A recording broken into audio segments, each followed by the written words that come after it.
Shalom, salam sehat, salam kebajikan bagi kita semua yang Tuhan kasihi dalam Kristus Yesus. Kita bersyukur untuk segala berkat Tuhan yang masih kita terima. Pada saat ini sebelum kita mendengarkan kebenaran firman Tuhan, kita berdoa. Ya Tuhan kami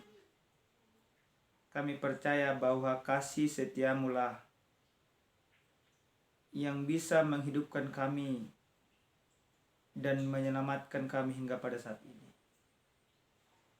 Kami juga percaya ketika kami akan mendengarkan firman-Mu, kasih setiamu lewat Roh Kudus-Mu akan menaungi kami, sehingga kami hidup di dalam kebenaran-Mu. Dalam Kristus Yesus kami berdoa. Amin. Jemaat yang Tuhan kasih, kebenaran firman Tuhan yang akan kita bahas pada saat ini tertulis dalam kitab Keluaran pasal 20 ayat yang pertama sampai dengan ayat yang ke-11.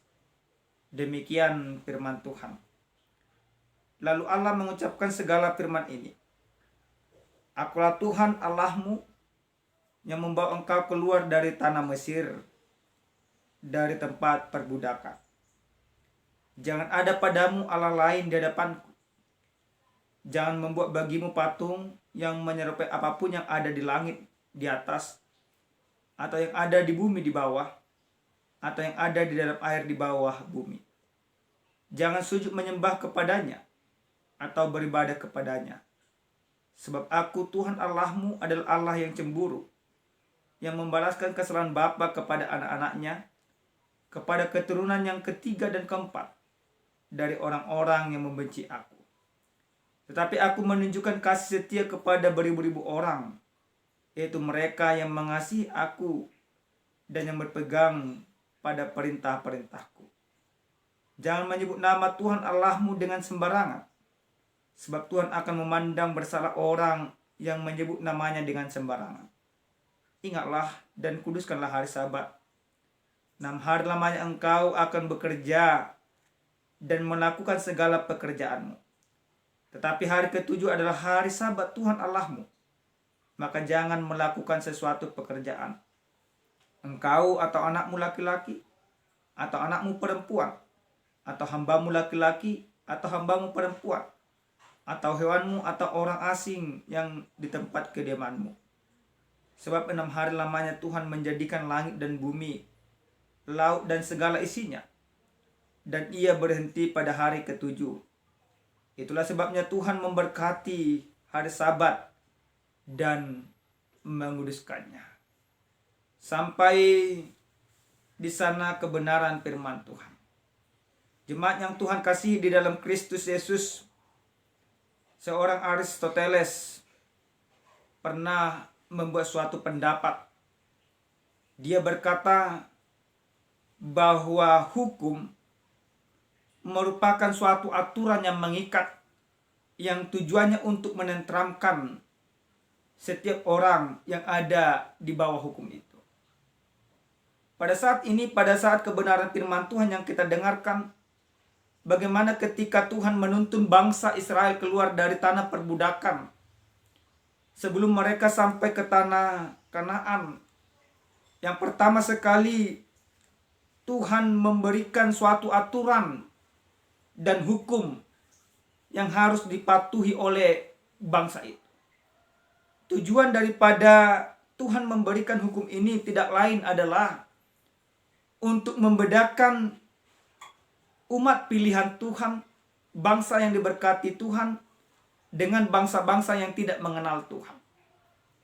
Maka Tuhan menginginkan supaya setiap orang yang percaya, yang dituntun, yang diajak untuk keluar dari tanah Mesir, menjadi orang-orang yang takut akan Tuhan, menjadi orang-orang yang tunduk kepada hukum dan ketentuan-ketentuan Tuhan. Bapak Ibu yang Tuhan kasihi dalam Kristus Yesus, sering sekali di dalam kehidupan kita menganggap bahwa hukum itu memberatkan, mengikat, dan membatasi pergerakan kita. Padahal sebenarnya tidak. Hukum yang Tuhan berikan kepada bangsa itu sebenarnya bukan memberatkan kehidupan mereka, tetapi justru menenteramkan kehidupan mereka. Mereka menjadi bangsa yang merdeka ketika Tuhan bawa keluar dari tanah Mesir, tetapi bangsa yang merdeka yang hidup dengan aturan dan ketentuan daripada Tuhan. Mari kita melihat hukum yang diberikan oleh Tuhan kepada bangsa itu. Di dalam ayat yang pertama sampai yang kedua, khususnya dalam ayat yang kedua, di sana Tuhan katakan, "Akulah Tuhan Allahmu yang membawa engkau keluar dari tanah Mesir, dari tempat perbudakan." Hukum yang pertama yang Tuhan berikan kepada bangsa itu yaitu Tuhan mengatakan, Tuhan menegaskan bahwa Dialah Tuhan Allah.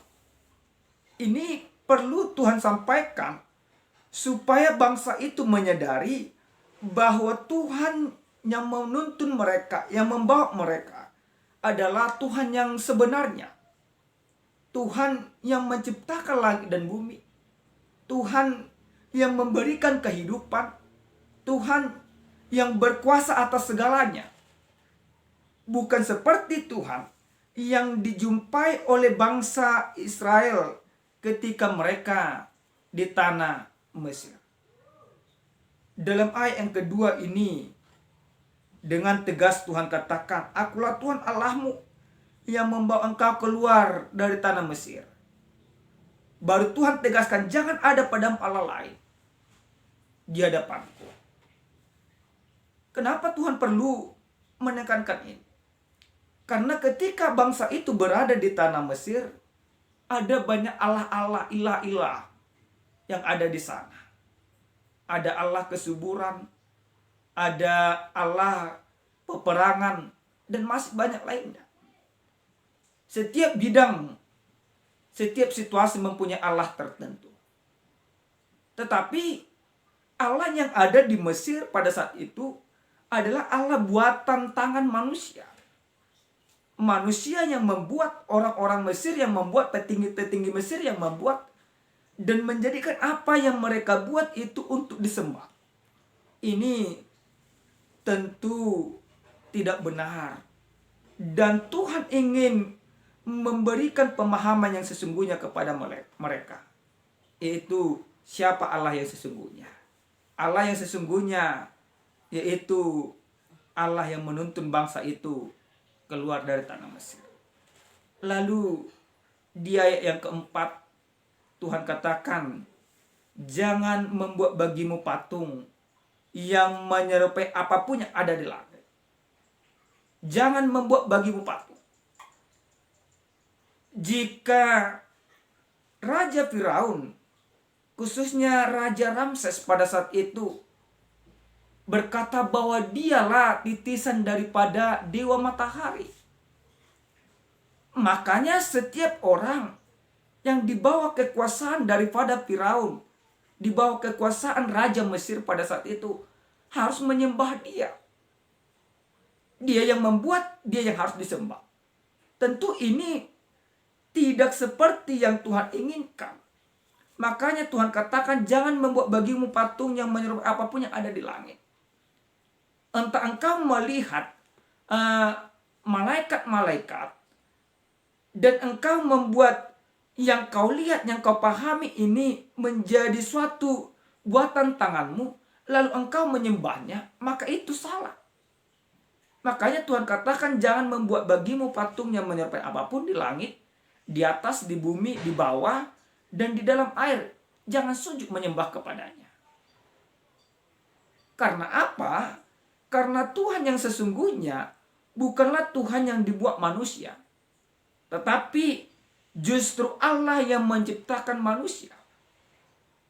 Maka Allah pencipta, Allah penguasa bumi, Allah yang menjadikan segala sesuatu dari yang tiada menjadi ada.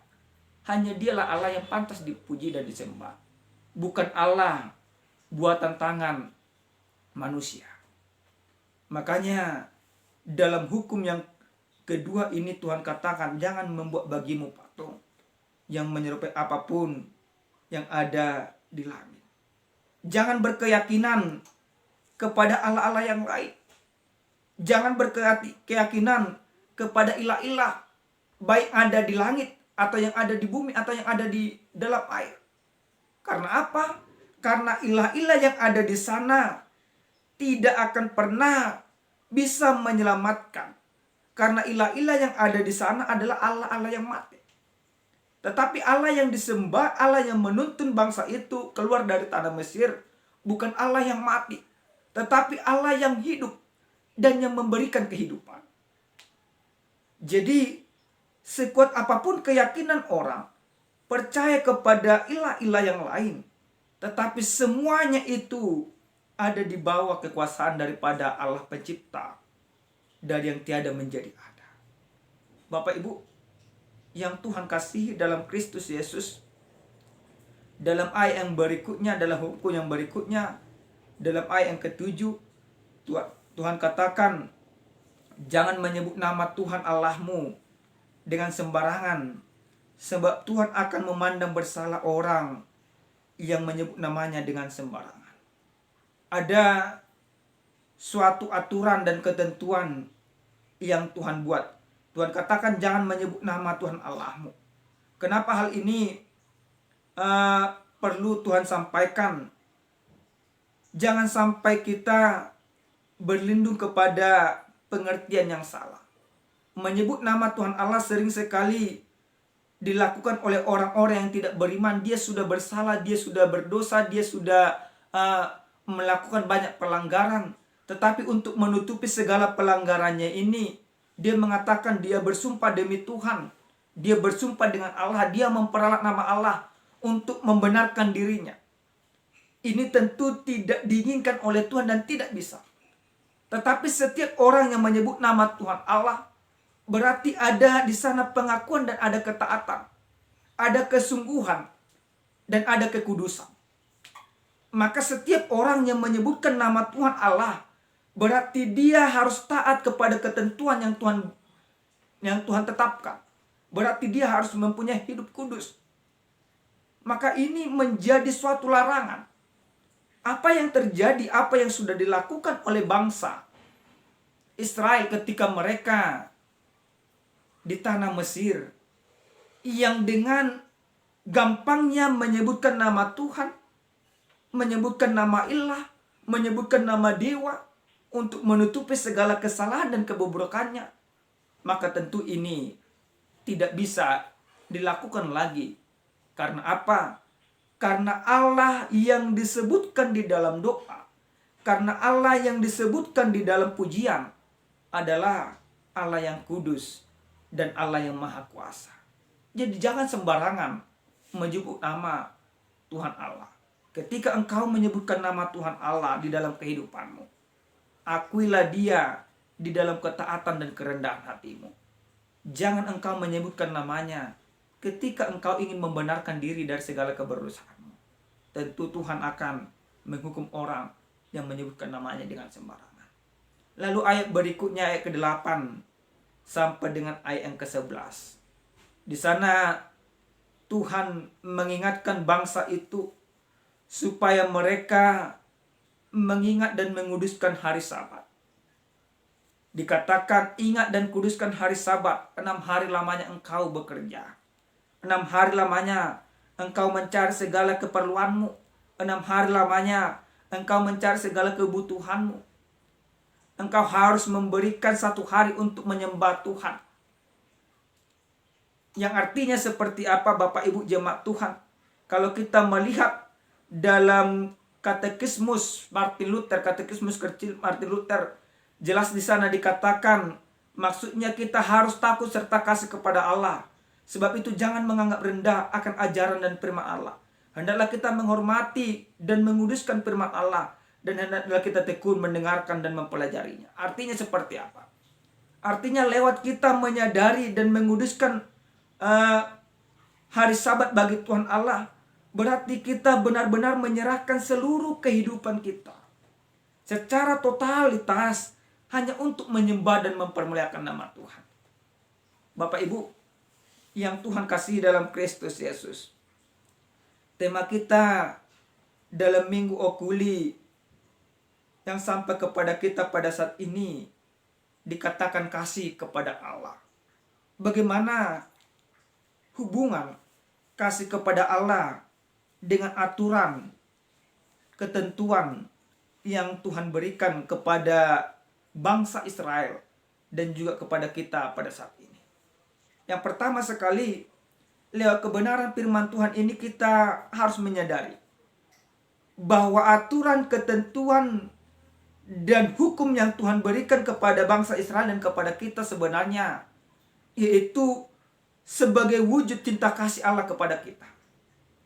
Karena Allah begitu mengasihi, begitu peduli, begitu melindungi bangsa itu, maka dia memberikan suatu aturan. Aturan yang diberikan oleh Tuhan, hukum yang diberikan oleh Tuhan, yang tujuannya untuk menenteramkan, itu semuanya sebagai bentuk wujud kasih Allah kepada bangsa itu. Maka kita juga diajarkan, Bapak Ibu, demikian. Maka kita juga, ketika kita katakan bahwa kita mengasihi Allah di dalam kehidupan kita, berarti kita harus hidup di dalam aturan dan ketentuan Tuhan. Aturan dan ketentuan Tuhan sebagai wujud cinta kasih Allah. Aturan dan ketentuan Tuhan yang kita hidupi sebagai wujud cinta kasih kita juga kepada Allah. Ini harus berbanding lurus di dalam kehidupan. Mustahil orang mengatakan bahwa dia mengasihi Tuhan, tetapi dia tidak mau beribadah kepada Tuhan. Dia tidak mau menyembah Tuhan. Dia tidak mau mendengarkan kebenaran firman Tuhan. Tetapi orang yang mengatakan dia mengasihi Tuhan, dia harus hidup di dalam penyembahan dan persembahan kepada Allah. Dia harus hidup di dalam aturan dan ketentuan yang Tuhan berikan. Yang kedua, Bapak Ibu yang Tuhan kasihi di dalam Kristus Yesus. Bagaimana kasih kepada Allah yang harus kita imani di dalam kehidupan kita pada saat ini.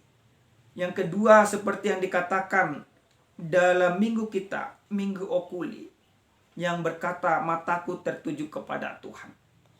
Maka ketika kita mengatakan bahwa kita mengasihi kepada Allah, mata kita harus tertuju kepada Tuhan. Bagaimana mata yang tertuju kepada Tuhan? Mata yang tertuju kepada Tuhan berarti mata yang hanya berfokus kepada pertolongan dan perbuatan kasih Tuhan di dalam kehidupannya. Jika Tuhan memberikan suatu larangan, jangan menyebutkan nama Tuhan Allah dengan sembarangan. Maka mata kita tidak hanya mata rohani, tetapi mata jasmani kita juga harus demikian.